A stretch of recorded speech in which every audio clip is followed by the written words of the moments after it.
டேஸ்ட்டில் சூப்பரான வெண்டைக்காய் புளிக்குழம்பு இந்த மாதிரி கெட்டியாக வந்துருச்சு. போதும் இந்த அளவு ஊற்றி சாப்பிட்ற அளவுக்கு. இப்போ நம்ம இறக்கிக்கலாம். நான் கொஞ்சம் நாட்டு சக்கரை போட்டுட்டேன்.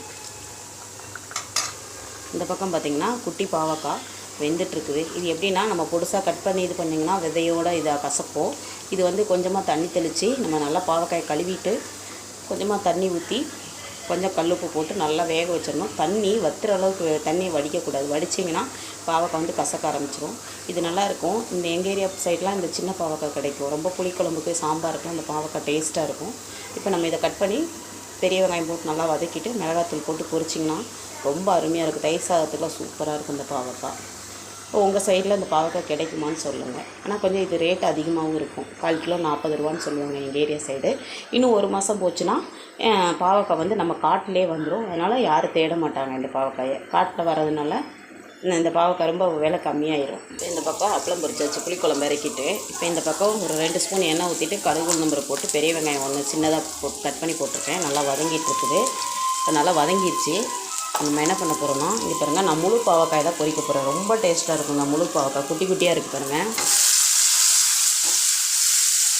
இதில் ஒன்றுமே சேர்க்க தேவையில்லை. உப்பெல்லாம் நம்ம முதலே போட்டோம்.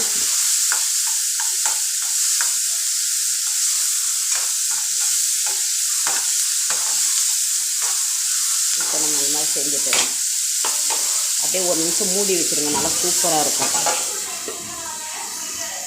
இப்போ நான் மிளகாத்தூள் போட்டு நல்லா வதங்கிடுச்சு பாருங்கள்.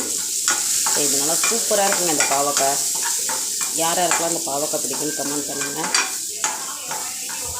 நான் வந்து என்ன ரேட்னாலும் ஒரு 100 பாவக்காய்னாலும் வாங்கி எனக்காக ஒரு 2 நாளைக்கு ஒருக்க வச்சு சாப்பிட்ருவேன். எனக்கு இந்த பாவக்காய் ரொம்ப சின்ன வயசுலேருந்தே பிடிக்கும். ஏன்னா நம்ம காட்டில் விளையிறதுனால. இப்போ அவ்வளோதாங்க, இறக்கிடலாம். இது அப்படியே சாப்பாடு இது பண்ணிக்கலாம். இப்போ பாவக்காய் ரெடி ஆயிடுச்சு. இப்போ நம்ம வீட்டில் பாருங்கள், சுட சுட சாப்பாடு ஆவி பறக்க சாப்பாடு ரெடி ஆயிடுச்சு. இப்போ நான் காக்காய்க்கு சாப்பாடு எடுத்து வச்சுருக்கேன். தயிர் போட்டு எள்ளு போட்டு கலந்து வைக்கிறதுக்காக. இந்த பக்கம் வெண்டைக்காய் புளிக்குழம்பு, இப்போ பாவக்காய் பொரியல். இப்போ எங்கள் பாப்பா பாவக்காய் சாப்பிட மாட்டா. அதனால் ஒரு 2 அப்பளம். இவ்வளோதாங்க நம்ம வீட்டில் இன்றைக்கி லஞ்ச் மெனு.